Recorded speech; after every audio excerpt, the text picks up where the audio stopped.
Hello Rajat, are you there? You can message through chat and we can talk on that if you want to reply about anything.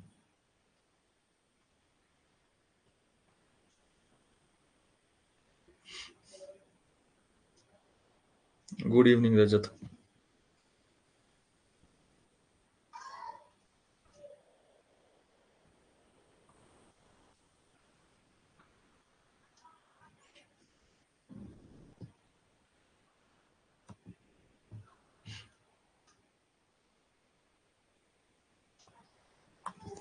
Rajat, have you started preparing sociology? And if it is yes, then have you done any coaching or you are self studying it?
All right, all right.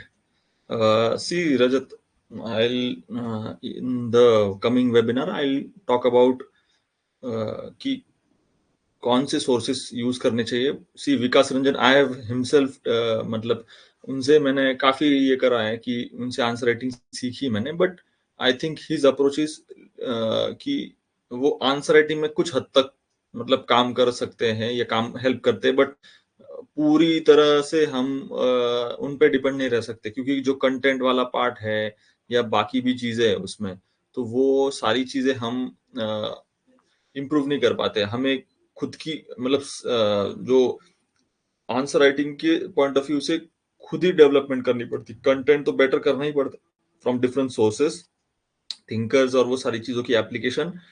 And then वो जो question को फोड़ना होता है, उसको parts बनाकर उसके application और कौन से क्वेश्चन की क्या डिमांड है, ये सारी चीजें याद रखते हुए हमें आंसर लिखना होता है. और जो ज्यादा स्किलफुली आंसर लिखेगा नंबर उसी के आएंगे. तो आई वुड से कि हाँ चलो, विकास रंजन सर के नोट्स मतलब ये जो भी है वो लेक्चर्स फॉलो कर रहे हो, ठीक है, अंडरस्टैंडिंग के लिए यूज करो, बट टोटली उन पे डिपेंड मत रहना, ये मेरा कहना है. completed paper one half and paper two chapter one only this much. तो देखो, ऐसा मत करना कि पैरेलली दो पेपर वन पेपर टू मत लेके चलना. Go for paper one first and complete it. क्योंकि क्या है ना, पेपर वन इज बेसिकली पूरा वेस्टर्न थिंकर्स है और उसमें सारी चीजें हैं कि जो थियोरेटिकल पार्ट है वो सारी चीजें उसमें है, और जो बेसिकली इंडिया के पॉइंट ऑफ व्यू से जो एप्लीकेशन है वो सारा पेपर टू में है. तो डोंट टेक इट कि पहले पेपर टू के फिर थिंकर्स करोगे, then again go to paper one. ये वाली चीज मत करना, क्योंकि जो पेपर वन के मोस्टली सारे थिंकर्स है वो सारे पेपर वन के थिंकर से ही उनकी थ्योरी मैच करती है सारी चीजें, और उनकी जो एप्लीकेशन है पेपर वन वालों की वो पेपर टू में मिलेगी आपको. तो ये मत करना पैरेलल वाली चीज. ठीक है, नो इश्यूज, हम देखेंगे उस चीज को भी. तो I think we should start now.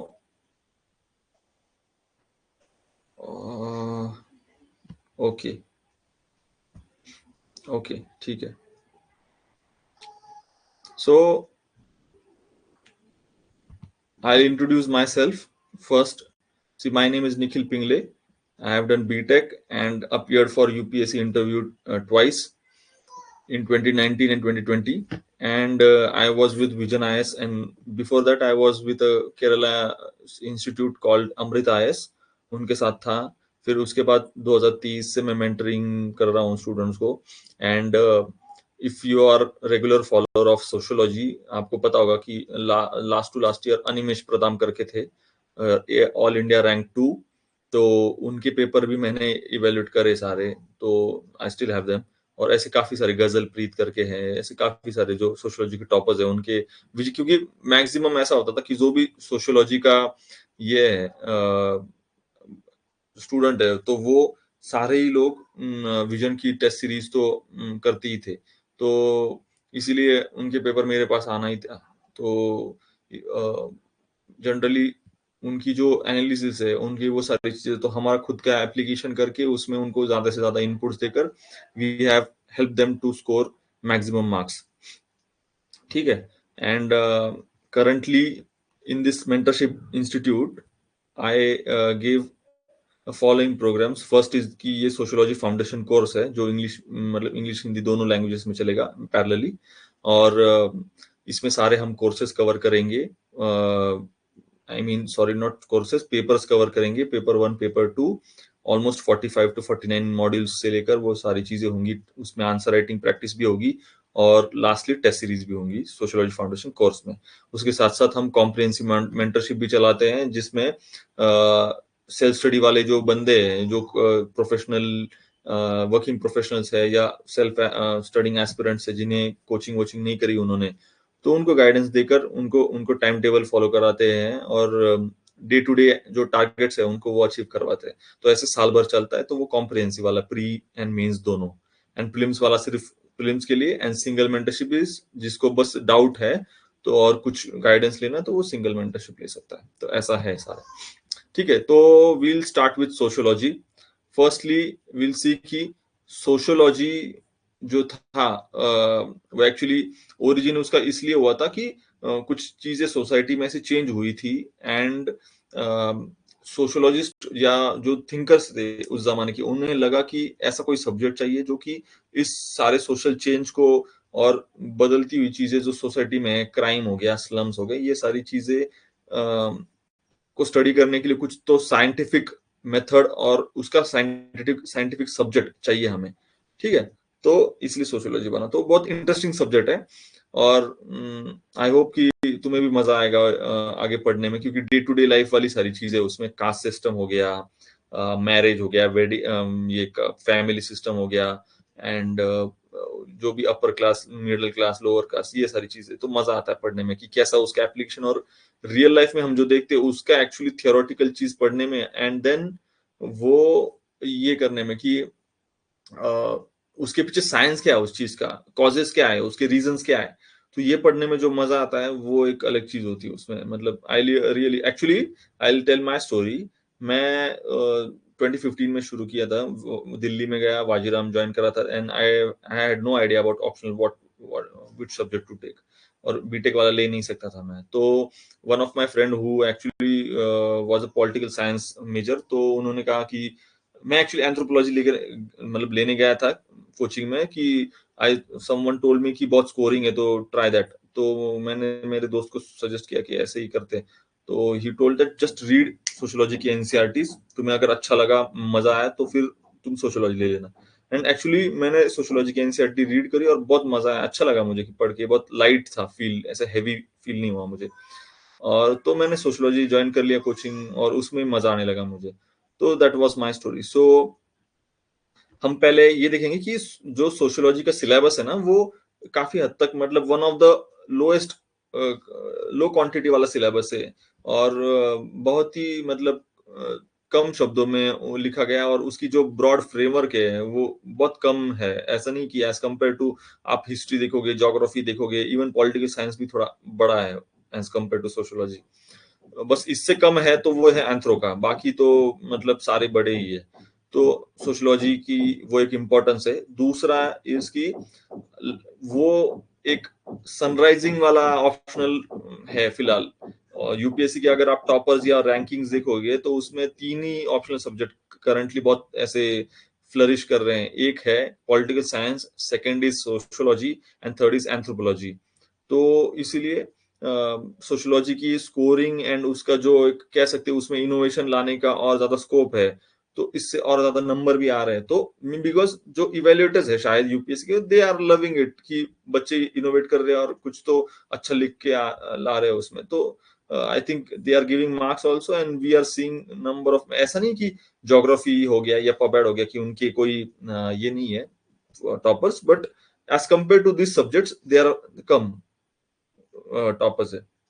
और हाँ, also it overlaps with many subject, and even आप देखोगे कि मतलब GS1 का सोसाइटी वो आ गया इसमें, एंड देन जो GS2 का जो सोशल जस्टिस है वो वाला पार्ट आ गया, एंड GS4 में एथिक्स वाला पार्ट भी थोड़ा रिलेट करता है, फिर ऐसे वाला पार्ट रिलेट करता है।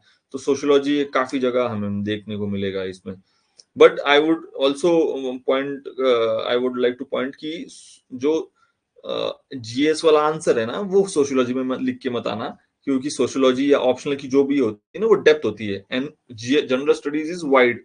तो उसकी जो विड्थ ज्यादा होती है जनरल स्टडीज की, और ऑप्शनल की डेप्थ ज्यादा होती है। तो आप ये चीज ध्यान रखना आंसर लिखते वक्त या जो भी पढ़ते वक्त, कि आपको सोशियोलॉजी को डेप्थ में पढ़ना है, मतलब आपके आंसर में वो डेप्थ दिखनी चाहिए। ठीक है, मैं आगे बताऊंगा कि डेप्थ लानी कैसे।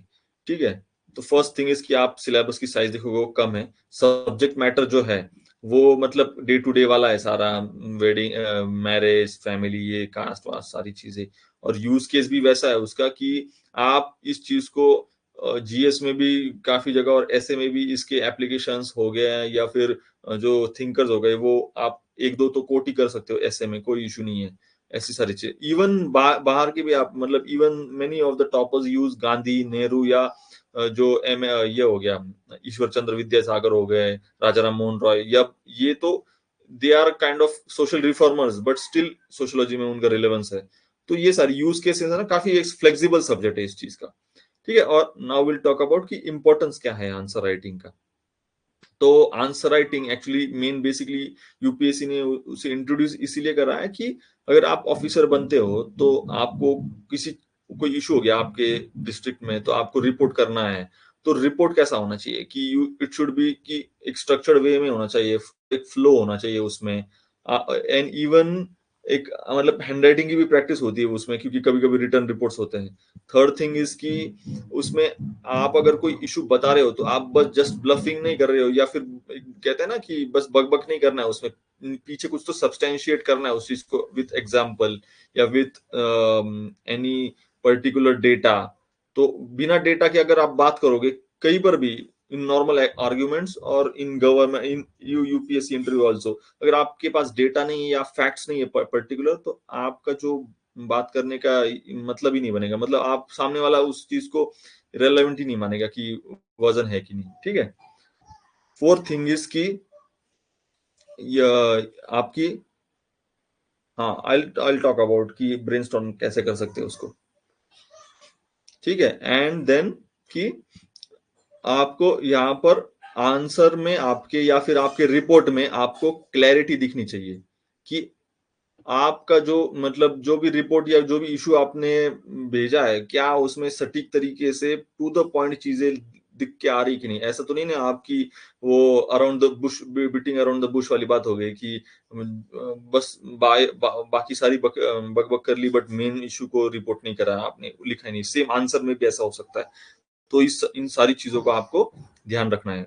ठीक है, नेक्स्ट थिंग इज की आपको बेसिक्स चीजें की याद रखनी है इसमें। फर्स्ट चीज की जो सिलेबस है, उनकी जो पेपर वन और पेपर टू की जो कॉमनलिटी है उसको देखना है आपको, मतलब पढ़ते वक्त उस चीज को ध्यान रखना है। जैसे कि हो गया किनशिप वाला हो गया, वो पेपर वन पेपर टू में है। पॉलिटिक्स वो हो गया, दोनों में है। देन इवन रिलीजन इज दोनों पेपर में है वो। तो ये तीन टॉपिक्स हैं, और भी आपको छोटे छोटे टॉपिक्स मिलेंगे जो और कि जिसमें थियरी का और इवन जो कंसेप्ट का है ना वो काफी कॉमन है। तो आप पढ़ते वक्त ऐसे कर सकते हो कि उन टॉपिक्स को आप साथ में पढ़ सकते हो, ताकि एक मतलब पेपर वन का सिस्टम ऑफ किनशिप पढ़ ली और इमीडिएटली पेपर टू का वो किनशिप वाला चैप्टर पढ़ लिया, ताकि एक फ्लो बने और आप सेम थियरीज और जो एप्लीकेशन ऑफ कंसेप्ट है वो यहाँ पर पेपर टू में भी कर पाए। तो पेपर टू का भी जब आप आंसर लिखोगे तो पेपर वन के थिंकर्स भी आप अप्लाई कर सको। ठीक है, एंड सेकेंड थिंग इज कि आपको वहां पर जो डे टू डे इश्यूज है आपके लाइफ में भी, और इवन आप जो देख रहे हो मतलब करंट अफेयर्स के पॉइंट ऑफ व्यू से, तो उसको उसके इंटरेक्शंस को आपको मतलब सोशियोलॉजिकल पॉइंट ऑफ व्यू से देखना आना चाहिए। उसके एप्लीक जैसे मतलब बस पढ़ रहे हो तो पढ़ना नहीं है आपको। जैसे मान लो कि आप अगर कास्ट सिस्टम का चैप्टर पढ़ा है आपने, और आप अगर आपको दिख रहा है वहां पर कि मतलब कास्ट का कैसे रोल है आपके मतलब सोसाइटी में, तो उस चीज को आपको अप्लाई करना आना चाहिए। जैसे कि मैं आप एग्जांपल बता रहा हूँ कि मैं एक टॉपर से मिला था एक बहुत सालों पहले, तो उन्होंने मुझे बताया था कि आपका सोशियोलॉजी पढ़ाई एक पीक पर इस लेवल तक चाहिए कि आपको अगर सामने चेयर दिखाई तो आपको चेयर की सोशियोलॉजी भी आनी चाहिए। मैंने कहा कैसे?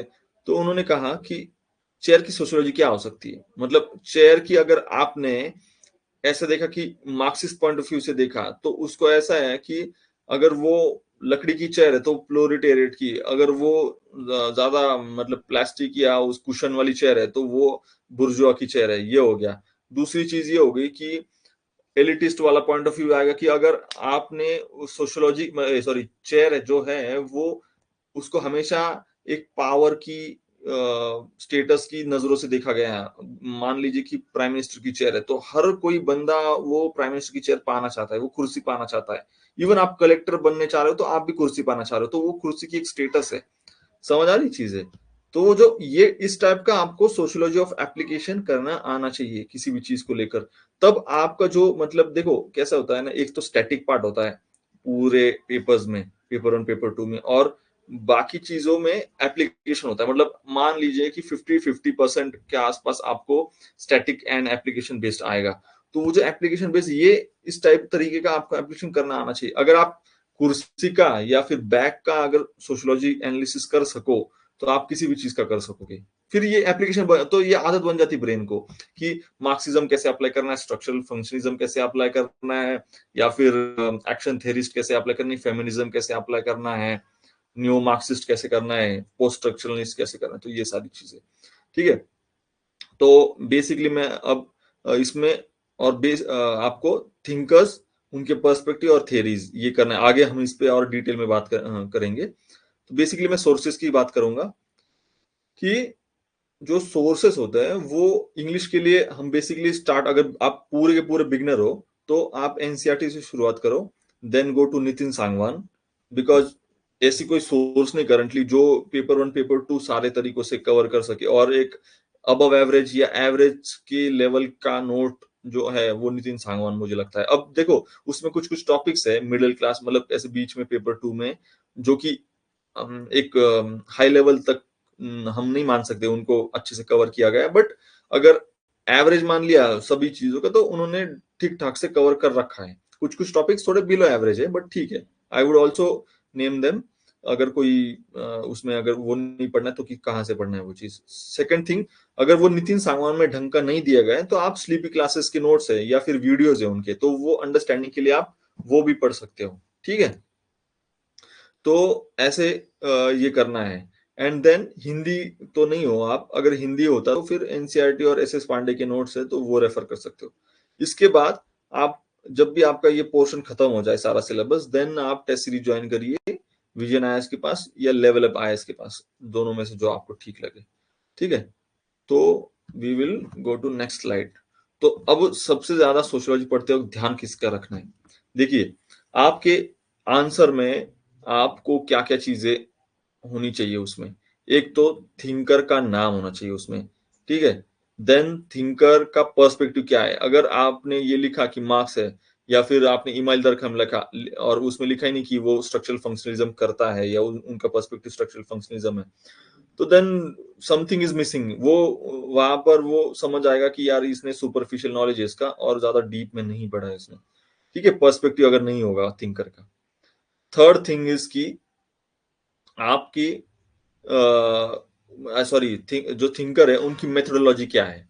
अब जैसे मैं बताऊं कि अगर जीएस घुरे है पेपर 1 के, तो उनको आर्मचेयर सोशियोलॉजिस्ट कहते हैं। क्योंकि उन्होंने ज्यादा फील्ड वर्क नहीं करा है, मोस्टली कुर्सी पे बैठ के उन्होंने जो मैथोलॉजिकल बुक्स है उनसे स्टडी करके उन्होंने अपनी थ्योरी बताई है।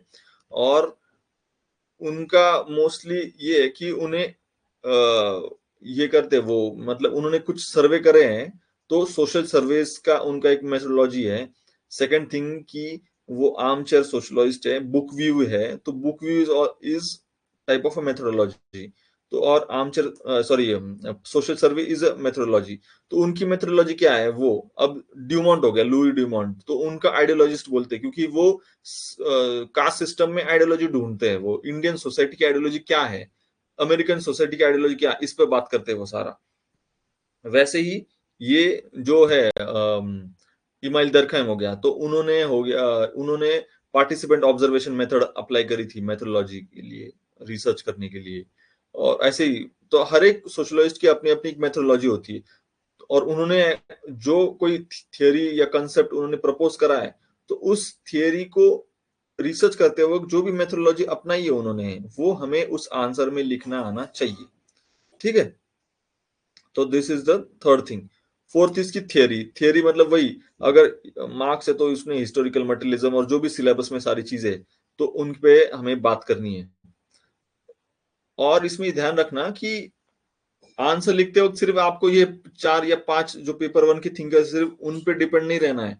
अगर मान लो कि आपको मतलब मार्क्सिज्म के बारे में अगर आपको क्वेश्चन है, तो आपको बाकी जो मार्क्सिस्ट है उनके बारे में भी थोड़ा थोड़ा पता होना चाहिए, और जो नियो मार्क्सिस्ट आए हैं उनके बारे में भी आपको पता होना चाहिए थोड़ा सा। और उसके लिए एक बुक है, एक्चुअली वो तो पुरानी हो गई, बट आप मतलब इसका गूगल का भी इस्तेमाल कर सकते हो। और उसकी एक क्या उस बुक का नाम है, just I forgot it, just hold on, मैं बुक का नाम बता रहा हूँ।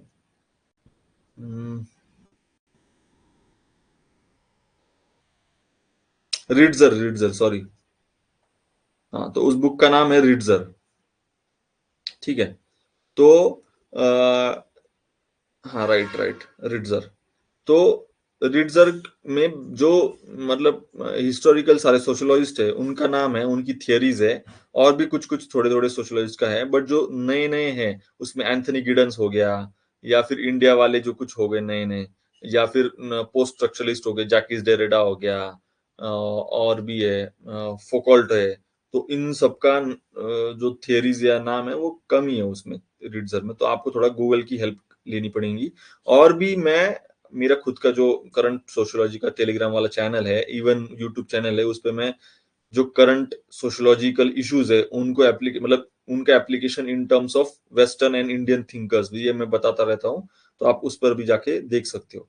ठीक है, उसके बाद आपको ध्यान क्या रखना है कि जो भी सोशलिस्ट, अगर आपने मार्क्स पे क्वेश्चन आया है और आपने इंट्रोडक्शन लिख लिया, एंड देन आप you are starting the body part.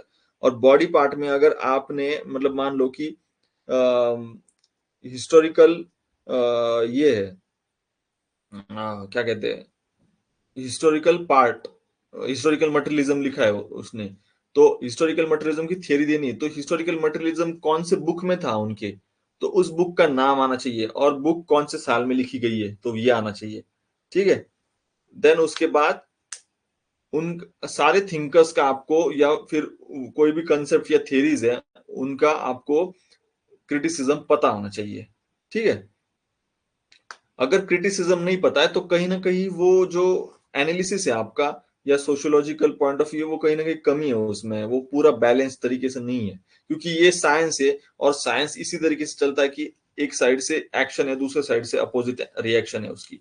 तो वैसे ही, या आप प्रपोज करते हो, फिर क्रिटिसिज्म है, फिर क्रिटिसिज्म का और एक क्रिटिसिज्म है, या फिर उसको डिफेंडिंग है, फिर वापस उसका क्रिटिसिज्म है। ऐसी काफी बार आपको मतलब पेपर वन में भी जो पावर, सॉरी हाँ, पावर एंड पॉलिटिक्स वाला जो चैप्टर है, उसमें आपको ये एक जो दो एक थियरी है, तो सोशलोइस्ट है वो 2-3 तरीके के, तो उनके आपको पता चलेगा कि वो एक के ऊपर एक ऐसे नेले पे देला टाइप वाले थियरीज और प्रपोज कर रहे कंसेप्ट। तो उसके ऊपर काफी डिबेट हुआ है उनका, तो वो सारा डिबेट पे भी क्वेश्चन पूछा गया था। तो इसीलिए आपको क्रिटिसिज्म ये पता होना चाहिए। अब एप्लीकेशन ऑफ थ्योरी, अब जो एप्लीकेशन है, तो मैंने जैसे वो चेयर वाला बताया, वैसे ही एक एग्जांपल अगर आपका है, तो आप अगर पॉवर्टी को देखोगे नॉर्मल तरीके से, तो आप क्या सोचोगे कि पॉवर्टी क्या है। पॉवर्टी इज की आप यहाँ पर ये कर रहे हो, बस बस लेजी लोग हैं या फिर उनको मतलब पढ़े लिखे नहीं है, तो ये सारी चीजों आप कॉमन सेंस से जज करने की कोशिश करोगे। बट अगर आपको सोशियोलॉजिस्ट पॉइंट ऑफ व्यू से थियरी अप्लाई करनी है, तो यहाँ पर आप क्या सोचोगे कि या स्ट्रक्चरल फंक्शनलिज्म वाला अप्रोच मतलब अप्लाई करोगे, या मार्क्सिस्ट वाला अप्लाई करोगे। कि मार्क्सिस्ट से क्या सोचोगे कि ये तो प्लोरिटेरिएट है और इनको बुर्जुआ ने हमेशा दबाया है, और ये लोअर क्लास है, तो इनके पास जो पावर रिलेशन है और जो ये है इकोनॉमिक फोर्सेस ऑफ प्रोडक्शन, ये तो नहीं है उनके पास, इसीलिए वो गरीब है। स्ट्रक्चरल फंक्शनलिज्म से क्या अप्लाई करोगे आप कि जो सोसाइटी का स्ट्रक्चर ये कहीं ना कहीं इनको दबाने की कोशिश कर रहा है और ये स्ट्रक्चर में ही डिफेक्ट है, तो इसीलिए उनके पास जो रिसोर्सेस होनी चाहिए वो नहीं है। तो ये तरीका होता है एप्लीकेशन ऑफ थियरी करने का। तो आपको ये चीज सीखनी पड़ेगी और ये अप्लाई करना पड़ेगा आपके आंसर्स में। ठीक है, will move to the next thing. अब सोशियोलॉजी पढ़ते वक्त, राइट राइट राइट, आप क्या कह रहे थे? ये checking the content of sleepy class most of the part they have put up there, right right. हाँ, इसमें उन्होंने ये करा है, यूट्यूब पे डाला हुआ है कुछ कुछ हद तक। देखो उनका भी कैसा है ना, उनके पास मतलब कॉन्सेप्चुअल उन्होंने काफी अच्छे से समझाया है, बट थिंकर्स की कमी है उसमें भी। और जो डेटा वाइज है, जो करंट अफेयर बेस्ड है ना, वो थोड़ा कमी है उसमें। तो आप उन पे भी पूरा तरीके से रिलाई नहीं कर सकते, बट मतलब मान सकते हो कि 70-80% ठीक है उनका, अच्छा है, कोई इशू नहीं है उसमें। ठीक है, अब ये जो प्रोसेस हम बेसिकली देखेंगे कि इसके क्या करना है। आपको पहले एनसीईआरटी रीड करनी है, नितिन सांगवान करना है, और जब ये आपका, या तो आप उसके नोट्स बनाओ, मतलब मैं तो नहीं चाहता वैसे बनाओ, बट अगर आपको बनाने हैं तो बना सकते हो। और दूसरी चीज ये कि आप उसको करंट अफेयर से और जो एग्जाम्पल डेटा है उससे आप अपडेट कर सकते हो आपके नोट्स को। एक नेहा भोसले करके मैडम थी, मैडम मतलब वो सिलेक्टेड कैंडिडेट है, तो उन्होंने भी काफी सारे थिंकर्स का रिसर्च करके उनकी नोट्स में डाला हुआ है। तो आप उनके भी नोट्स से आप मतलब गूगल पे करोगे तो उस पे मिल जाएंगे। तो उनके नोट से आप थिंकर्स उठाकर आपके नोट्स में डाल सकते हो उसको। मैंने अपने टाइम में ऐसे ही करा था कि एक स्टिकी नोट ली थी, मतलब हर चैप्टर पे, फिर जो भी मुझे एक्स्ट्रा थिंकर लगे किसी के पास थे, तो मैंने वो स्टिकी नोट पे उस चैप्टर पे चिपका दिए थे। ठीक है, उसके बाद आपको बस यही करना है, मल्टीपल रिवीजन करनी है और डेली आंसर राइटिंग करनी है उस पे। ठीक है, और लास्टली आपको जो 3 घंटे के पेपर होते हैं, पेपर 1 पेपर 2, एक ही दिन पे ऐसे देने हैं उनको, मतलब लगातार 2-4 दिन देने हैं उनको, तो ताकि फिर आप बेहतर तरीके से प्रिपेयर हो पाओ। इसमें एक्चुअली रिकॉलिंग का भी काफी बड़ा पार्ट है। रिकॉलिंग कैसे होती है कि मान लो उसके, मैंने आपको नोट्स के बारे में बताया, तो टॉपिक वाइज तो चलो आपने कंटेंट वाइज सारा बना लिया, बट एक ऐसा तरीका है ना जिससे मतलब एक मान लो कि पॉलिटिक्स का चैप्टर लिखा है, तो पॉलिटिक्स के अगर 4 थिंकर है, उनके 4 थियरीज है उनकी थिंकर्स की, तो टॉपिक वाइज 4 थिंकर लिख लिए, बस उनके नाम लिख लिए, and then the concept which they have talked about, बस इन 1 वर्ड। ऐसे 1 वर्ड वाले नोट्स मैंने बना रखे थे। तो ऐसे टॉपिक वाइज तो फिर उनका क्रिटिसिज्म लिख लिया मैंने, and then again move to next topic. तो मान लो कि उसके बाद रिलीजन, तो रिलीजन के फिर रिलीजन की 4-5 थिंकर जो भी थे, उनके उनके उनकी कंसेप्ट एक 1 वर्ड में, देन उनके क्रिटिसिज्म 1 वर्ड में, एंड देन चलो आगे निकल गया। तो ऐसे करे मैंने जो सारे जो नोट्स थे, मैंने वो hardly I guess 25 to 20 pages में मैंने सारे थिंकर्स कवर कर लिए थे। एंड जो मेंस के टाइम पे जो टाइम था उसको अच्छे से यूटिलाइज करा मैंने रिकॉलिंग के लिए। फिर क्योंकि वो बार बार वही मैंने 20-25 नोट्स थे, क्योंकि मेंस का जो टाइम था जीएस के बाद का और ऑप्शनल के बीच का, तो उसमें 5-6 दिनों में बस 20-25 पेजेस में हमेशा रिकॉलिंग करता रहता था कि अगर रिलीजन का टॉपिक है तो कौन से थिंकर आएंगे, अगर पॉलिटिक्स का टॉपिक है तो कौन से थिंकर आएंगे, ऐसे उनको बार बार मैं रिवाइज करता था। ठीक है, now I we will talk about question paper. I hope कि आपको क्वेश्चन पेपर के स्ट्रक्चर के बारे में पता हो। अगर पता हो तो विल स्किप इट, अगर नहीं पता है तो आप प्लीज बताइए मुझे मैसेज में। हाँ हाँ हाँ, आई शेयर इट एक्चुअली, वो एप्लीकेशन पर भी है। एप्लीकेशन पे मैंने डाला हुआ है फ्री मटेरियल्स में। आप ये क्वेश्चन पेपर के बारे में बताओ। आप do you know the structure of paper और should I explain it? Okay, ठीक है। तो देखिए कि ये जो पेपर होता है उसमें कोई भी पेपर में, मतलब पेपर वन सोशियोलॉजी और पेपर टू सोशियोलॉजी है, ठीक है। पेपर वन सोशियोलॉजी में दो पार्ट्स होते हैं, पार्ट ए और पार्ट बी। दोनों मिला के टोटल क्वेश्चन है 8 क्वेश्चन, और पहले में 4 और दूसरे में 4। तो इसमें क्या है कि आपको कुल मिला के करने हैं 5 क्वेश्चन, दोनों पार्ट ए पार्ट बी मिलाकर, ठीक है। तो इस 5 क्वेश्चन में ऐसा है कि फर्स्ट एंड 5 क्वेश्चन, मतलब पार्ट ए में है 1 2 3 4 एंड पार्ट बी में है 5 6 7 8। तो पार्ट ए का फर्स्ट क्वेश्चन और पार्ट बी का फर्स्ट, मतलब 5th क्वेश्चन, तो 1 और 5 आर कंपल्सरी। तो ये दो क्वेश्चन तो हो गए, मतलब 5 में से आपको कुल मिला के करने थे 5, तो उसमें से 2 तो ये हो गए। तो बचे 3 क्वेश्चन आपको ऐसे करने हैं कि मिनिमम आपको हर पार्ट में से और एक क्वेश्चन तो करना ही होगा। तो मतलब पार्ट ए में आपको या तो दूसरा तीसरा चौथे में से या तो 2 या 1 करना है, या फिर पार्ट बी में आपको 6 7 8 में से वापस 1 या और 2 करने हैं आपको। तो ऐसे कुल मिला के एक पार्ट में 3 क्वेश्चन और दूसरे पार्ट में 2 क्वेश्चन हो जाएंगे, और ऐसे कुल मिला के 5 क्वेश्चन हो जाएंगे उस पेपर के। समझ गए?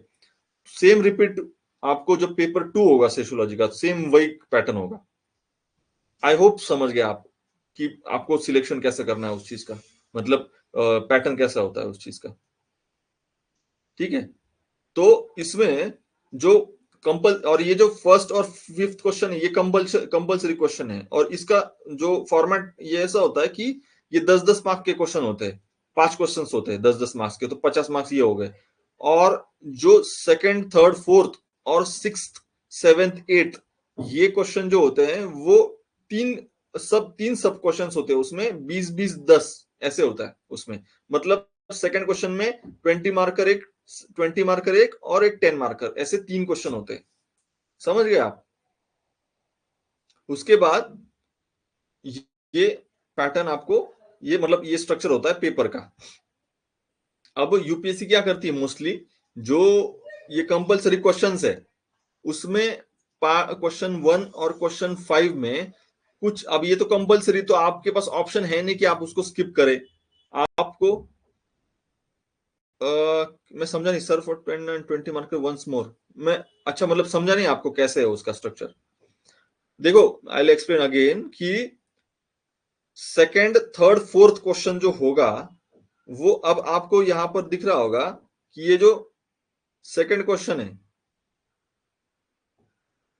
ये सेकंड क्वेश्चन है, तो ये 20 मार्कर है। उसके नीचे मतलब ये 2A is 20 marker, 2B is 20 marker and 2C is again 20 marker, ठीक है।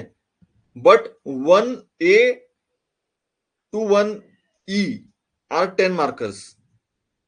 तो ऐसे ही 2A 2B 2C ये 3 क्वेश्चन, टू मतलब 3-3 के क्वेश्चन होते हैं सेकंड क्वेश्चन में, थर्ड क्वेश्चन में और फोर्थ क्वेश्चन में, and 6th and 7th and 8th में, ठीक है। अगेन आपको इसमें जो कंपल्सरी क्वेश्चंस होते हैं, ये जो फर्स्ट वाला क्वेश्चन और 5th वाला क्वेश्चन, तो इसमें आपको ध्यान रखना है कि यूपीएससी हमेशा ट्रिक करती है। यूपीएससी क्या करती है, अगर आपके पास यहाँ पर तो ऑप्शन है नहीं इसको स्किप कर सकते हैं, आपको करना ही करना है, तो यूपीएससी क्या करती है 2 से 3 क्वेश्चन ऐसे डालेगी कि आपका मतलब वहां पे पसीने छूट जाएंगे, या फिर आपको बहुत कंफ्यूज हो जाओगे क्योंकि आपने कभी पढ़ा नहीं होगा, और ऐसा डिफिकल्ट क्वेश्चन डालेगा, ये थ्योरी डालेगा कि आपको वहां पर दिमाग एप्लीकेशन कराना पड़ेगा और बहुत ज्यादा दिमाग खो जाना पड़ेगा आपको। तो ये चीज यूपीएससी हमेशा हर बार करती है। तो आपको वो ध्यान रखना है कि आप मैक्सिमम थियरीज, मतलब जो डिफिकल्ट वाली थियरीज है उसको भी ढंग से करके जाओ आप वहां पर।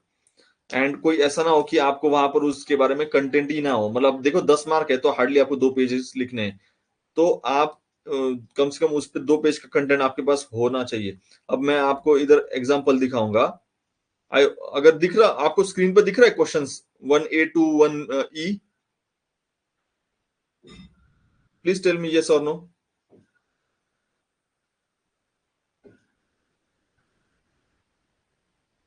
ओके, अब मैं ये पेपर टू का है, तो पेपर टू के आपको मैं ये बता रहा हूँ वन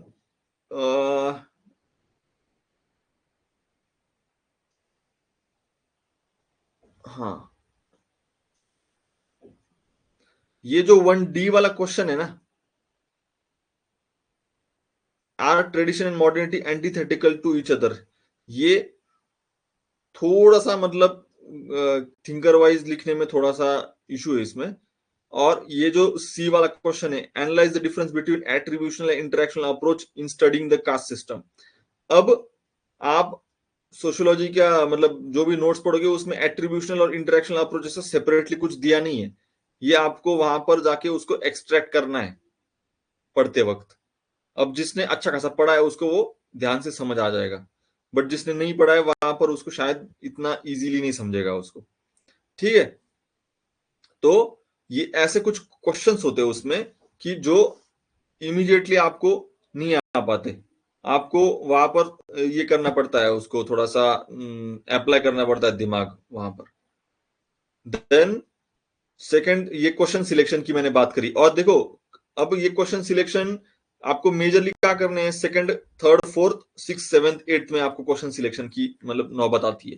तो वहां अगर आपको ऐसा है कि जैसे आपको फर्स्ट पार्ट ए में आपको बचे हुए तीन में से आपको एक या दो करना है, तो आप या तो एक भी कर सकते हो या फिर दो कर सकते हो, और जो बचे दो क्वेश्चन है वो पार्ट बी वाले कर सकते हो। तो यहां पर अगर आपने गलती कर दी कि जो क्वेश्चन में आपके पास एवरेज कंटेंट था, तब भी आपने उसको सिलेक्ट कर लिया और उस पर लिखने के लिए बैठ गए, और वो आपने आधा टाइम उस पर वेस्ट कर दिया, और बाद में आपको पता चला कि यार ये तो उस पर तो कंटेंट या थिंकर्स नहीं आ पा रहे हमारे रिकॉर्डिंग में, तो फिर आपका मतलब टाइम खराब हो गया वापस। और मैं मतलब गारंटी के साथ बता रहा हूँ, काफी सारे लोगों का सिलेक्शन इस वजह से रुक गया था कि उन्होंने सोशियोलॉजी में अच्छे नंबर नहीं आ पाए। और नंबर क्यों नहीं आ पाए, क्योंकि उन्होंने क्वेश्चन सिलेक्शन अच्छा नहीं करा था। तो वो चीज का हमेशा वहां पर ध्यान रखना है कि क्वेश्चन सिलेक्शन सही करना है। मतलब आप जब क्वेश्चन अगर कोई सिलेक्ट करे तो आपको इमीडिएटली जो रफ वर्क में आपने जो थिंकर्स के नाम है ना वो आपके पास होने चाहिए टिप्स पर आपके। तो ये जो सारे तीनों क्वेश्चंस के, तो जब आपके पास ढंग का कंटेंट और डायग्राम्स और जो भी सारे कीवर्ड्स थिंकर्स वो सारे हैं, तो फिर आप उस क्वेश्चन को सिलेक्ट करें। ठीक है, ये होगा हमारा सेकंड पॉइंट। थर्ड इज कि जब आप प्रैक्टिस कर रहे हो आंसर राइटिंग, तभी आपको क्वेश्चंस के जो टाइमिंग है उसको उस पर ध्यान रखना है। मतलब नॉट इमीडिएटली, बट ऐसा है कि आपने एक ठीक ठाक से आंसर राइटिंग कर ली है, अब कंटेंट आपका अच्छा खासा हो गया, रिकॉलिंग भी हो रही है आपकी, तो आपको ध्यान रखना है कि 10 मार्कर आपका 7 मिनट में खत्म हो रहा है, और जो 20 मार्कर है वो आपका एटलीस्ट 12 to 14 मिनट्स में आपका वो खत्म हो जाना चाहिए। तो ये जो टाइमिंग है उसको अचीव करना है आपको धीरे धीरे धीरे, तब जाके आपका 3 घंटे में ठीक से पेपर खत्म होगा। अब कभी क्या होता है ना, किसी साल पेपर बहुत इजी आ जाता है और बच्चे बहुत जल्दी खत्म कर देते हैं, कभी कभी क्या होता है पेपर बहुत लेंदी आ जाता है, मतलब डुएबल है बट लेंदी है। देन आपका फिर सारा वो जो स्ट्रेटेजी हो गया, आपका कंटेंट हो गया, वो धरा का धरा रह जाता है, फिर वहां पर वो पूरा ढंग से अप्लाई नहीं हो पाता, मतलब आपने जो भी स्ट्रेटेजी बनाई होती है। तो इसलिए टाइमिंग का ध्यान रखना है। तो क्वालिटी, क्वांटिटी, टाइमिंग, रिकॉलिंग, ये सारे आंसर राइटिंग में इंपॉर्टेंट है हमारे लिए। ठीक है, अब कंपलसरी क्वेश्चन की हमने बात कर ली पहली, उसके बाद प्रीवियस ईयर क्वेश्चन पेपर की। अब प्रीवियस ईयर क्वेश्चन का जो बुकलेट है वो अभी से आपको लाके रखना है। Sir can you share what problems did you face in initial days of your sociology answer writing? Sure sure, last में हम उसके बारे में डिस्कस करेंगे। यस, 20 मार्कर ये हम 3 पेजेस का होता है, राइट? नहीं नहीं नहीं, होल्ड ऑन, ये ना 4 पेजेस का होता है, राइट? 4 पेजेस का होता है, सॉरी। तो हम मेरे इश्यूज के बारे में हम लास्टली डिस्कस करेंगे। तो अभी पीवाईक्यूज का आप अब प्रिपेयर कर रहे हो तो 3 पेजेस? अच्छा नहीं, मेरे समय में तो ये थे 4 पेजेस थे, हाँ राइट। तो अब क्या हो रहा होगा, उनका शायद जो इवेल्युएटर्स है तो उन्होंने शायद ऐसा करा होगा कि कम कराए होंगे, उनको बहुत ज्यादा प्रेशर आ रहा होगा, ऐसा कुछ होगा उनका प्लान। आई डोंट नो, एक साल तो ऐसा हो गया था, आई रिमेम्बर 2020 की मेंस थी शायद, और उन्होंने GS3 के पेपर में एक्स्ट्रा पेज दे दिया था, तो काफी बच्चों ने वो लिख के आ गए थे। मतलब मान लो कि GS में 11 मार्कर वाला क्वेश्चन है, तो उसके लिए तो 3 पेजेस मतलब देते हैं, तो उन्होंने 4 पेजेस दे दिए, एंड काफी बच्चे लिख के आ गए। मैंने नहीं लिखा क्योंकि मेरे पास कंटेंट नहीं बचा, मैंने 3 पेज में निपटा दिया। फिर बाहर आके मेरा एक मतलब टॉपर दोस्त था, तो उसने बताया कि वो ट्रिक थी। आई डोंट नो कि ट्रिक थी क्या थी, बट जिन्होंने एक्स्ट्रा, क्योंकि एक्स्ट्रा पेज की वजह से क्या हो गया, बच्चों ने काफी लिख लिया, और वो जो लिमिट था, वर्ड लिमिट, वो क्रॉस हो गया उनका, एंड फिर गड़बड़ हो गई। तो ऐसे ही हमें ध्यान रखना है, थोड़ा अलर्ट रहना है जब पेपर आ रहा है, क्या कैसे हो रहा है फॉर्मेट। ठीक है, तो हम पीवाईक्यूज के बारे में बात कर रहे थे। तो प्रीवियस ईयर क्वेश्चन पेपर की जो बुकलेट है वो हमें हमेशा साथ रखनी है जब भी सोशियोलॉजी हम पढ़ रहे हैं, और टॉपिक वाइज हमें ठीक से एनालाइज करना है कि लास्ट 15 20 25 सालों में कैसे क्वेश्चंस आ रहे हैं, क्योंकि यहाँ पर 50% ऑफ द क्वेश्चंस रिपीट होते हैं। आप अगर ये जो मैंने क्वेश्चन यहाँ फोटो डाला हुआ है, ये आप देख सकते हो कि मैंने देखो ऊपर एनालिसिस करते वक्त लिखा है कि एप्लीकेशन बेस्ड क्वेश्चन है, बुक बेस्ड क्वेश्चन अगर है तो बी लिखा है मैंने, और अनकॉमन आ गया तो यू लिखा है। तो आप इसमें बुक बेस्ड वाला देखो, sorry, B B B B लिखा है मैंने, ये सारे रिपीटेड क्वेश्चन है। ये 2016 में रिपीट है, 2008 में रिपीट है, ये 2016 में, ये 2018 में, तो ये सारे रिपीटेड क्वेश्चंस है।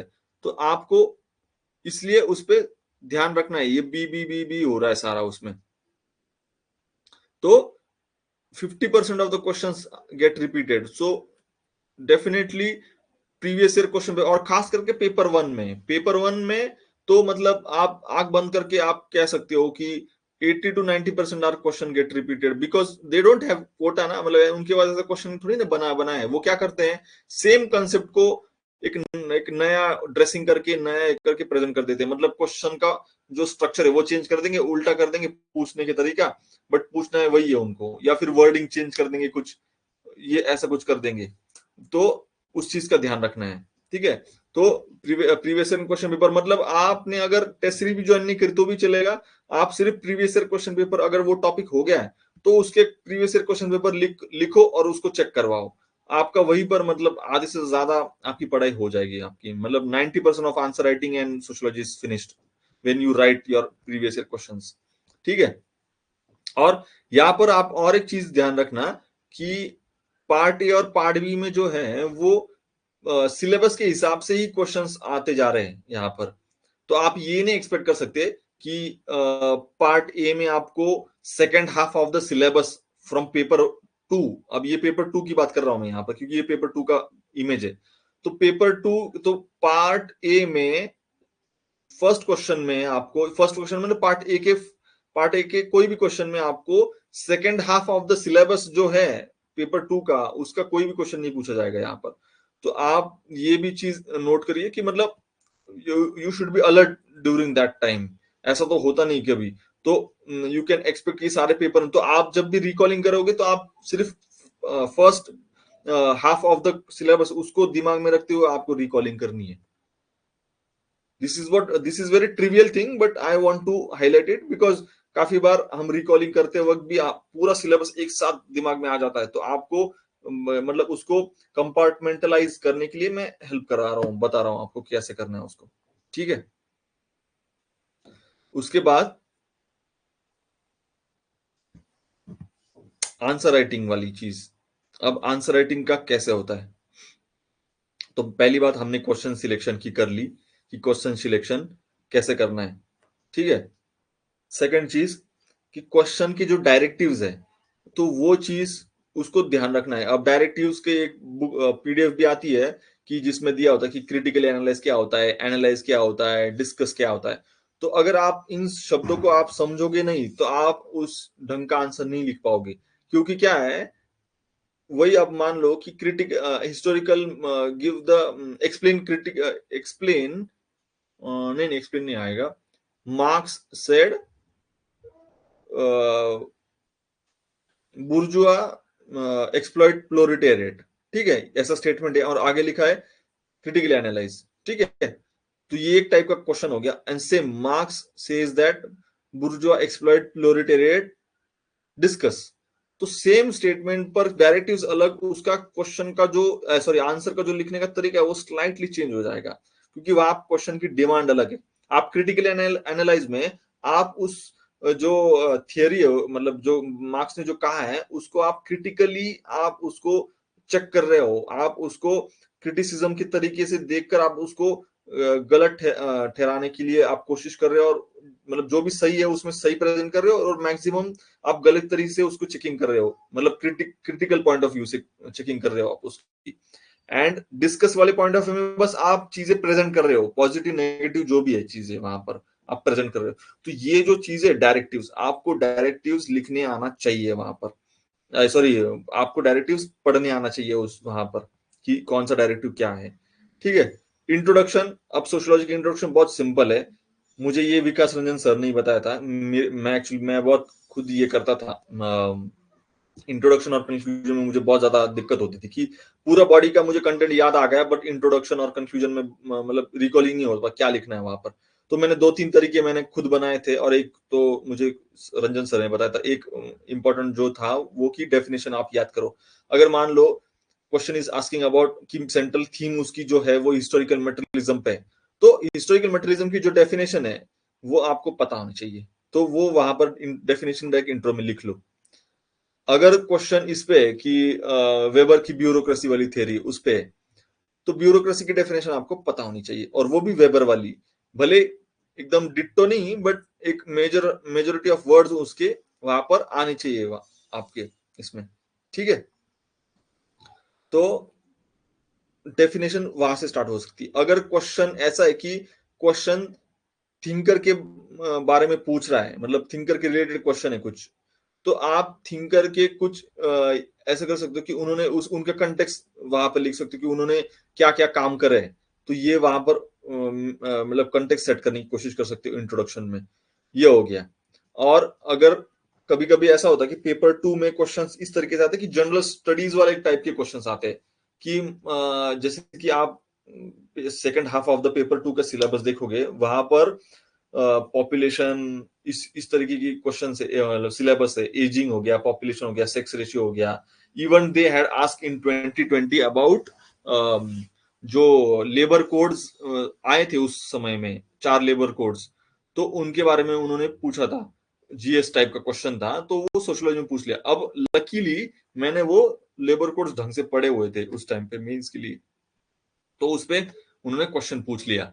और तो उसके फीचर्स अब क्या है कि ये आप अगर वहां पे जाके सिर्फ जनरल स्टडीज के पॉइंट ऑफ व्यू से सिर्फ फीचर्स लिख के आओगे, तो फिर आपको नंबर ज्यादा आने वाले नहीं है। आपने बस फीचर पर आपने उसका सोशियोलॉजिकल एनालिसिस करा ही नहीं, तो आपको सोशियोलॉजिकली आंसर मतलब उसके मार्क्स कहाँ से मिलेंगे आपको। तो वो करते, अगर उस टाइप का क्वेश्चन है तो उस टाइप के क्वेश्चन के लिए आप इंट्रोडक्शन आपके कंटेक्स्ट मतलब जो करंट न्यूज है कि ये 4 कोड भी जो 4 लेबर कोड्स के आए हैं अभी करंटली, ये पार्लियामेंट ने अभी भी इसी तारीख को पास करा है, एंड ये कॉन्स्टिट्यूशनली अमेंडमेंट करके ये ऐसा आ गया, ऐसे कुछ करके इंट्रोडक्शन कर सकते हो। तो ये हो गया जनरल स्टडीज टाइप वाला क्वेश्चन की इंट्रोडक्शन। ठीक है। अब आते हैं स्ट्रक्चर पर। तो स्ट्रक्चर के 3 तरीके हो सकते हैं। तो एक तो मतलब अगर थिंकर पे क्वेश्चन है हमारा, तो उस पे आप आंसर का स्ट्रक्चर कैसे होगा, उस पे होगा आप जस्ट अ सेकंड।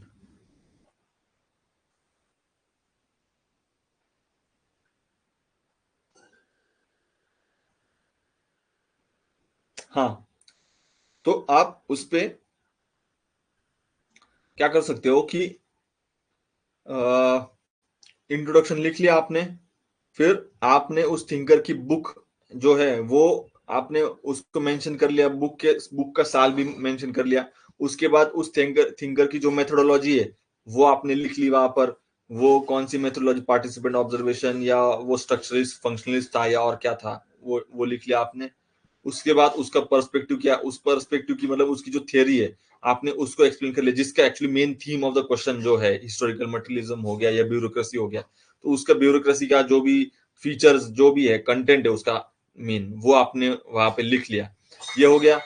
अब थिंकर क्या, जो रेलेवेंस है वो आपने वहां पर मेंशन करना है कि वो मतलब करंटली उस थिंकर की जो थियरी है वो मॉडर्न जमाने में कैसे अप्लाई होती है, वो आपने लिख लिया। उसके बाद आपने उसका क्रिटिसिज्म लिखना है। तो आपको हर थिंकर के एटलीस्ट 3 से 4 क्रिटिसिज्म करने वाले थिंकर आपको पता होने चाहिए। जो मेजर, जो हमारे सिलेबस के थिंकर्स है उनके 4 4 थिंकर आपको क्रिटिसिज्म में पता होना चाहिए। ठीक है, उसके बाद आपने उस थिंकर का बैलेंस करके आपने कंक्लूजन कर दिया। और मोस्टली सोशियोलॉजी का कंक्लूजन भी बहुत इजी है, वहां पर मोस्टली बैलेंस तरीके से ही चलना होता है। मतलब अगर जिस क्वेश्चन की थीम भी देखनी है आपको, क्वेश्चन अगर किसी थिंकर को क्रिटिसाइज कर रहा है तो आप उसको क्रिटिसिज्म में ही कंक्लूड करना है। अगर आपको वो बस नॉर्मल तरीके से पूछ रहा है कि आप उसको जज करिए या क्रिटिकली एनालाइज करिए, तो फिर आपको उसको बैलेंस रखना है उसको। ठीक है, ये हो गया। सेकेंड टाइप हो गया एप्लीकेशन बेस्ड टाइप का। उस टाइप के क्वेश्चंस को कैसे करना है कि उन्होंने क्या करा था एक बार, फेमिनिस्ट टाइप का, या सॉरी जो ये है टालकोट पार्सन की थियरी है, नहीं सॉरी रॉबर्ट के मर्टन की थियरी है मैनिफेस्ट एंड लैटेंट फंक्शन। तो उन्होंने, वो एक्चुअली मैनिफेस्ट और लैटेंट क्या है कि जो हम नॉर्मली देखते हैं या मतलब खुला खुला जो डायरेक्टली चाहते हैं तो उसको बोलते हैं मैनिफेस्ट। और जो इनडायरेक्टली हम इनडायरेक्टली हो रहा है तो उसको बोलते हैं लैटेंट फंक्शन। ठीक है, तो उन्होंने क्वेश्चन पूछा था यूपीएससी ने कि करप्शन को आप ये करिए, उसका स्ट्रक्चरली फंक्शनली आप उसका जो करप्शन का जो फंक्शन है, मतलब इज इट फंक्शनल, ऐसे उन्होंने पूछा था। अब नॉर्मल अगर जीएस के तरीके से देखा जाए तो करप्शन को यार फंक्शनल कैसे बोल सकते हैं, उसको पॉजिटिव पॉइंट ऑफ व्यू से कैसे देख सकते हैं। ठीक है, बट यहाँ पर उन्होंने एप्लीकेशन करने के लिए कहा था रॉबर्ट के मर्टन की थियरी। तो यहाँ पर इस तरीके का क्वेश्चन जब आ रहा है तब आपको लिखना है इंट्रोडक्शन। यहाँ पर आप या तो करप्शन को डिफाइन करिए या फिर रॉबर्ट के मर्टन को उसका कंटेक्स्ट सेट करिए। तो उनका कंटेक्स्ट सेट कर दिया। फिर जो सिलेबस है, मतलब जो भी थियरी है उसको आपने एक्सप्लेन कर दिया। एंड देन उस थियरी का जो एप्लीकेशन है कि आपको करप्शन के फंक्शनल पॉइंट ऑफ व्यू लिखने हैं वहां पर, कि उसको ग्रीसिंग भी कहा जाता है कि करप्शन की वजह से काफी लोगों को इजीली काम हो जाता है, उनका टाइम वेस्ट नहीं होता वहां पर। या फिर करप्शन की वजह से कुछ ऐसे चीजें हैं जो जैसे कि अ, मतलब कुछ पॉजिटिव चीजें जो होनी होती, जो लीगल तरीके से नहीं हो सकती, वो वहां पर होती है। तो ऐसे कुछ तरीके से आपको सोशियोलॉजिकल एनालिसिस देना है आपको। और वहां पर भी देखो, अब एप्लीकेशन वाले क्वेश्चन में आप ये मत एक्सपेक्ट करना कि आपके पास थिंकर मिल जाएंगे 4 से 5 क्वेश्चन, या इवन जनरल स्टडीज के क्वेश्चन, जैसे कि मैंने लेबर कोड वाला क्वेश्चन बताया मैंने आपको। तो वहां पर आप ये मत एक्सपेक्ट करना कि आपके पास 4 5 थिंकर होंगे। वहां जनरली आपको 1 या 2 थिंकर मिलेगा, या उससे ज्यादा नहीं मिलेगा आपको। क्योंकि अब किसी भी थिंकर ने लेबर कोड के बारे में कुछ कहा नहीं ना, तो आप कैसे क्या लिखोगे वहां पर। तो वो काफी स्टूडेंट्स को एक क्वेश्चन हो जाता है कि यार ऐसे जनरल स्टडीज टाइप के क्वेश्चन या एप्लीकेशन बेस्ड के क्वेश्चन को थिंकर कहाँ से लिखें। ठीक है, रजत आपको समझ आ रही चीजें? आई होप मैं ज्यादा फास्ट नहीं जा रहा हूँ।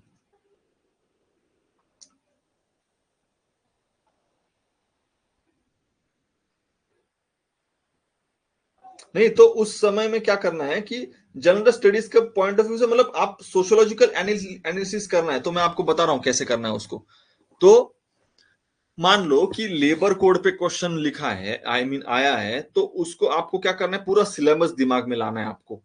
एंड देन उस, जैसे हम जनरल स्टडीज में पेस्टल वाला अप्रोच इस्तेमाल करते हैं ना, कि पॉलिटिकल एक पॉइंट ऑफ व्यू लिख लिया, इकोनॉमिकल एक लिख लिया, सोशल एक लिख लिया, फिर एनवायरमेंटल लीगल ऐसे करके। तो इसमें भी वैसे करना है आपको। इसमें पेस्टल वाला नहीं करना है आपको, सिलेबस वाले पॉइंट ऑफ व्यू जाना है कि जैसे मैरिज हो गया, देन रिलीजन हो गया। तो मैरिज वाले पॉइंट ऑफ व्यू से लेबर कोड पे क्या फर्क आएगा, रिलीजन वाले पॉइंट ऑफ व्यू से क्या आएगा, देन आप इंडस्ट्रियल वाले पॉइंट ऑफ व्यू से क्या आएगा, पावर पॉलिटिक्स वाले पॉइंट ऑफ व्यू से क्या आएगा उसमें, कास्ट वाले पॉइंट ऑफ व्यू से क्या आएगा उसमें। ऐसे आपको अप्लाई करना है उस चीज को, मतलब सिलेबस को दिमाग में रखना है उसको आपको, पेपर 1 पेपर 2 के। एंड देन उसको अप्लाई करते हुए चलना है आपको। देन वुमेन वाले पॉइंट ऑफ व्यू से क्या आएगा, ट्राइबल वाले पॉइंट ऑफ व्यू से क्या आएगा, उसको इंडियन वाले पॉइंट ऑफ व्यू से, सॉरी जो ये रूरल वाले पॉइंट ऑफ व्यू से, अर्बन वाले पॉइंट, ऐसे सारा सिलेबस अप्लाई करना है इस टाइप के क्वेश्चन को। तो then you will not need any thinker there, क्योंकि आपने थियरी को अप्लाई करा है वहां पर। ठीक है, ये हो गया हमारा एप्लीकेशन वाला। थर्ड टाइप आ गया कंसेप्ट वाला। तो कंसेप्ट जैसे उन्होंने मान लो कि ऐसी ब्यूरोक्रेसी टाइप का ये पूछ लिया उन्होंने कि ब्यूरोक्रेसी वेबर की थियरी है, उसको एक्सप्लेन करिए, या फिर ऐसे कि उन्होंने वेबर की कोई और थियरी के बारे में बात करी है, thinkers, then we can score good in that question. Yes.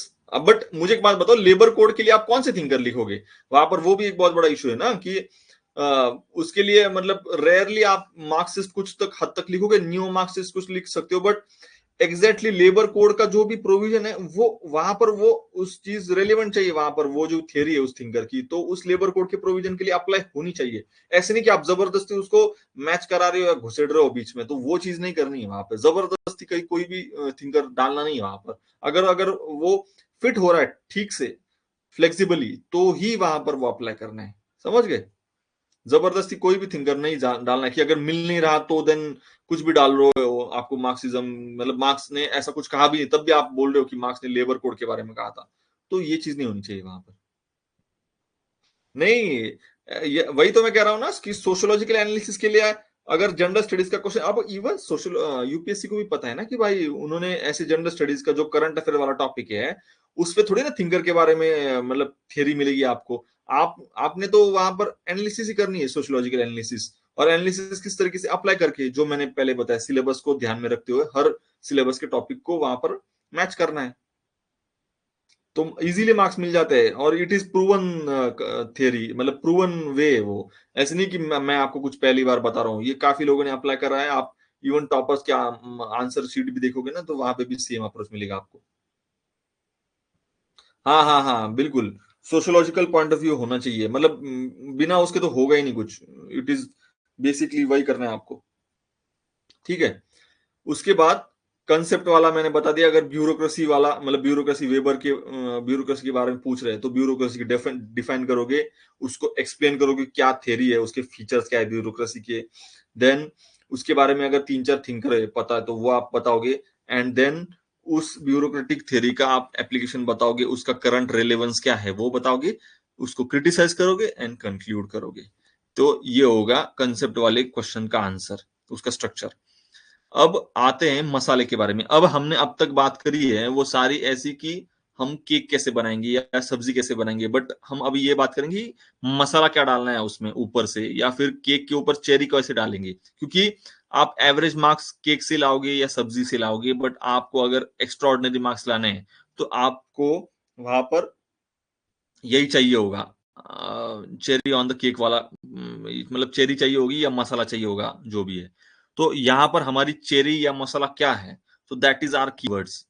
तो जैसे कि कीवर्ड्स क्या होते हैं, जैसे आपने अगर मार्क्स का आंसर है, मतलब उस टाइप का क्वेश्चन है, और आपने वहां पर अगर historical materialism, relations of production और फोर्सेस ऑफ प्रोडक्शन, इन शब्दों का उपयोग नहीं करा, या फिर वेबर का क्वेश्चन है आपने उसमें लाइफ चांसेस ऐसे शब्द इस्तेमाल नहीं करे, ब्यूरोक्रेसी या जो भी है, मतलब रेलेवेंट होना चाहिए, ऐसे नहीं कि जबरदस्ती डालने हैं, बट अगर उस टाइप का क्वेश्चन है कुछ पावर रिलेशन का, तो वेबर के लाइफ चांसेस का एक मतलब कंसेप्ट है, या फिर और भी है उसमें जीरो सम थ्योरी है। तो ऐसे कुछ शब्द अगर आपने डाले नहीं उनके थिंकर के क्वेश्चन में, या जो भी वहां पर क्वेश्चन की डिमांड है, तो देन आप वहां पर एक्स्ट्रा ऑर्डिनरी मार्क्स नहीं ले पाओगे। सेकेंड थिंग, जो नए नए बंदे उन्होंने एक नया डेवलप करा है तरीका, वो है डायग्राम वाला। तो आप देखोगे कि मैं, मतलब मेरे पास, मैं अभी डायग्राम्स के भी नोट्स डालूंगा, जो कोर्स, मतलब कोर्स जो परचेस करेंगे उनके लिए वहां पर ऐप पर अवेलेबल अवेलेबल रहेगा, कि हर एक टॉपिक के लिए आप इवन नितिन सांगवान की बुक में भी देख सकते हो, कुछ कुछ टॉपिक्स के लिए उन्होंने डायग्राम दिए हुए हैं। तो वो चीज, डायग्राम्स इज ऑल्सो की एक्स्ट्रॉर्डनरी जो नंबर आने हैं वो आपको डायग्राम से ही आएंगे। वो आपको या तो आपको बना सकते हो तो खुद बना लो, या फिर जो अवेलेबल है मार्केट में वहां से उठाओ। ठीक है। थर्ड चेरी हमारी क्या है कि करंट अफेयर्स। अब जैसे कि फेमिनिज्म पे क्वेश्चन आ गया या फेमिनिस्ट थ्योरी पे, तो आपने उधर सबरीमाला का क्वेश्चन हो गया, मतलब सबरीमाला का एग्जांपल हो गया। सबरीमाला आई होप सो पता होगा आपको, तो वो चीज हो गई। या फिर ये जो 2012 का जो दिल्ली रेप केस टाइप का हो गया। तो इस टाइप के जो ये है, तो हाँ, हब एंड स्पोक तो चलो वो एक टाइप हो गया, नॉट एवरीवेयर बट इस टाइप का हो गया। हब एंड स्पोक तो एक बस एक तरीका है, पिरामिड हो गया, एरो, हाँ, ये फ्लो चार्ट के अलग अलग तरीके हैं। तो उस टाइप का आपको डायग्राम आना चाहिए और वो रेलेवेंट होना चाहिए वहां पर। ठीक है।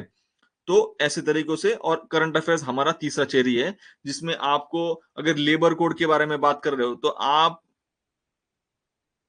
रेलेवेंट एग्जांपल्स आपके पास होने चाहिए। अगर आपने उन्होंने करप्शन के बारे में क्वेश्चन पूछा है तो आपको वहां पर वो आना चाहिए।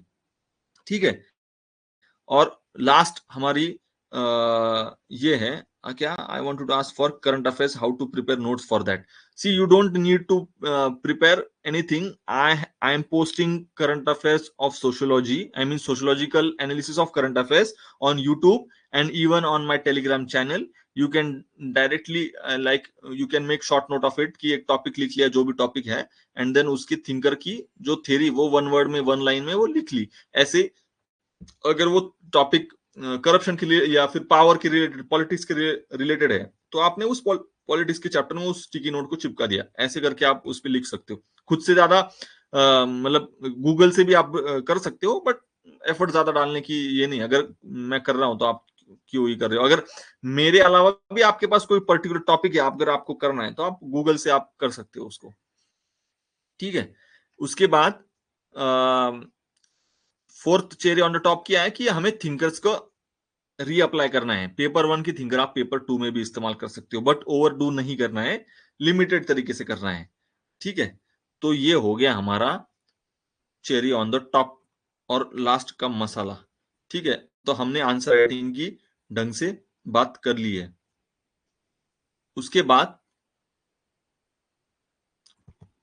सोशियोलॉजी जो फाउंडेशन कोर्स के बारे में, मतलब मैं एक शॉर्ट में बताना चाहूंगा कि वो टोटल हम 45 टू 49 मॉड्यूल्स में, ये मतलब लेक्चर्स में ये करेंगे, कवर करेंगे पूरा। एंड 100 डेज के आसपास या उससे कम ही, मोस्टली 90 डेज में ये सारी चीजें कवर हो जाएंगी। उसके बीच में अगर मतलब मैंने जैसे सेशन जो होंगे, उसके 2 सेशंस के बीच में जो समय होगा एक दिन का, वहां पर हम आंसर राइटिंग की प्रैक्टिस करेंगे। और ऐसे पूरे ओवरऑल जर्नी में 100 दिनों के अंदर हम आंसर राइटिंग की प्रैक्टिस करेंगे। उसके बाद लास्टली हम फुल लेंथ टेस्ट करेंगे 2। एंड हम उसके साथ साथ आपको सोशियोलॉजी की जो कीवर्ड्स है उसके जो वैल्यू एडिशन नोट्स है वो, एंड डायग्राम के जो वैल्यू एडिशन नोट्स है वो भी देंगे आप। और ये जो सारे सेशंस है वो रिकॉर्डेड फॉर्म में होंगे, और आप रिकॉर्डेड फॉर्म में अगर आपको कोई इशू आ रहा है तो आप इमीडिएटली व्हाट्सएप पे मैसेज कर सकते हो कि मुझे ये वाला पार्ट समझ नहीं आया, तो then please explain it. Then I will explain it on WhatsApp immediately, और even on call you can do it, you can ask if I can call, हम कॉल पे भी डिस्कस कर सकते हैं। ठीक है, ये हो गया। और आपके जो भी आंसर्स है वो 5 से 7 दिनों में आपके आंसर्स इवेल्युएट करके आपको उसके ऊपर फीडबैक दिया जाएगा कि कहाँ पर इंप्रूवमेंट करने की जरूरत है। ठीक है। यहाँ पर जो स्टडी मटेरियल ऐसा कुछ दिया नहीं जाएगा। जो रेकमेंड जो मैंने बताया वही होगा कि आप नितिन सांगवान ने ऐसा कुछ करिए, और जो मेरे खुद के नोट्स है वो भी मैं अपलोड कर दूंगा वहां पर। ठीक है। तो we are on the end part of our session. तो ये हमारे कुछ चैनल्स है, यूट्यूब चैनल, टेलीग्राम चैनल और वेबसाइट है। अगर आप कांटेक्ट करना चाहो तो इस पर कर सकते हो। ठीक है। तो करंटली हमने कुछ डिस्काउंट दे रखा है, तो आप जाकर देख सकते हो अगर आप इंटरेस्टेड हो। इसके बाद मैं मेरा जो आपने पूछा था कि मैं आंसर राइटिंग में मैंने कहाँ पर ये हुआ मुझे इनिशियल डेज में। तो फर्स्टली तो मुझे ना क्वेश्चन का स्ट्रक्चर बनाना नहीं आता था, वो तो मैंने जीएस का सीखा, फिर मैंने सोशियोलॉजी में वो अप्लाई करा। ठीक है। और सोशियोलॉजी के भी जो मैंने आपको टाइप्स बताए, तो ये जो थिंकर वाला तरीके में कैसे लिखना है, और एप्लीकेशन बेस्ड का अगर क्वेश्चन आ रहा है तो उसमें कैसे लिखना है, कंसेप्ट वाले में कैसे लिखना, ये तो मैंने खुद डेवलप करा है। बस जो ये है जो थ्योरेटिकल पार्ट वाले क्वेश्चंस के जो थे वो विकास रंजन सर ने मेरे कुछ डेवलप करवाए, तो उनसे मैंने वो चीज सीखी थी। बट एक टाइम के बाद है ना, मुझे उनके उनसे ज्यादा मुझे इनपुट्स नहीं आने लगे, क्योंकि उन्होंने एक बंदा रखा हुआ था मेरे पेपर मतलब सारे सबके पेपर इवेल्युएट करने के लिए। तो पहले पहले तो जब स्टार्टिंग में उनकी जो कोचिंग जो अभी जहां पर है ना, उससे पहले वो एक आगे हुआ करती थी, आगे गोल चक्कर के पास। तो वहां पर वो बहुत छोटे लेवल पे थी, तो वो खुद ही पेपर चेक करते थे। तो इसीलिए डायरेक्ट हमारा 1-to-1 कांटेक्ट हुआ होता था। बट बाद में उन्होंने थोड़ा बड़ा कर लिया, तो जनरल स्टडीज भी खोल लिया, तो कांटेक्ट इतना होता नहीं था। तो उन्होंने एक बंदा पेपर चेकिंग के लिए रख लिया, तो उस बंदे के तो हर हर पे मतलब इस पे टिक मार्क्स, ऐसे टिक मार्क होते थे। ऐसे कोई ढंग का जो ये था फीडबैक, वो कुछ मुझे दिखा नहीं, तो आई लेफ्ट इट। तो उसके बाद मैंने फिर विजन के लिए ज्वाइन करा, और उनसे थोड़े से इनपुट लिए, पर मैक्सिमम चीजें मैंने खुद से डेवलप करी। सेकंड थिंग, मैंने जो सोशियोलॉजी के जो टॉपर्स है उनके नोट्स देख देख कर फिर मेरे पास और दो चार टॉपर्स थे। एक है, क्या नाम है उनका, नेहा भोसले थी एक, उनके देखकर, अनु कुमारी के कुछ देखकर, तुषार नोट्स देखकर, ऐसे उनके आंसर राइटिंग किए हुए नोट्स देखकर, वो सारी चीजें मैंने वहां से फिर डेवलप करी और सीखी। और उस चीज का मुझे थोड़ा फिर फायदा हुआ कि उनको कैसे लिखना है, कितना ज्यादा स्ट्रेस देना है, ऐसे करते हुए हम चले। तो I hope so I have answered all your questions. और कोई डाउट हो तो आप पूछ सकते हो अभी।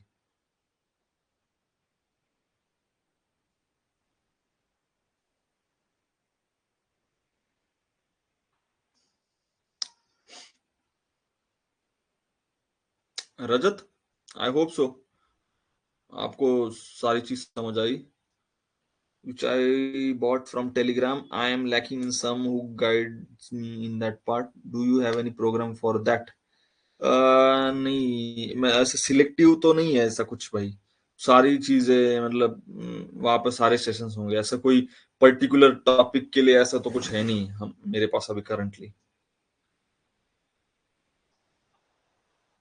आंसर राइटिंग वाला पार्ट तो है, आंसर राइटिंग की तो मेंटरशिप तो है ही मेरे पास। तो वो तो मैंने शायद आपको ये नहीं करी, आप मुझे इस पे मैसेज करिए, मैं आपको उसका डिटेल्स भेज दूंगा। तो वो तो है ही मेरे पास, सोशियोलॉजी की आंसर राइटिंग वाला पार्ट तो है ही। और कुछ?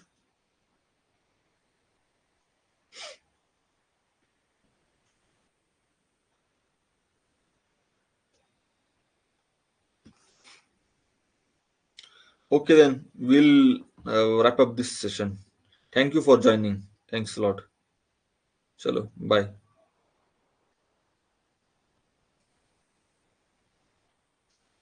आई scored I scored around 272 something, और 270 या 268 ऐसे कुछ तो था, मुझे अब सही से याद नहीं आ रहा।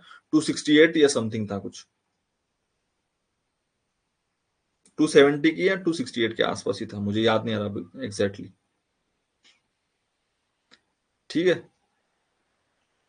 ओके, चलो बाय।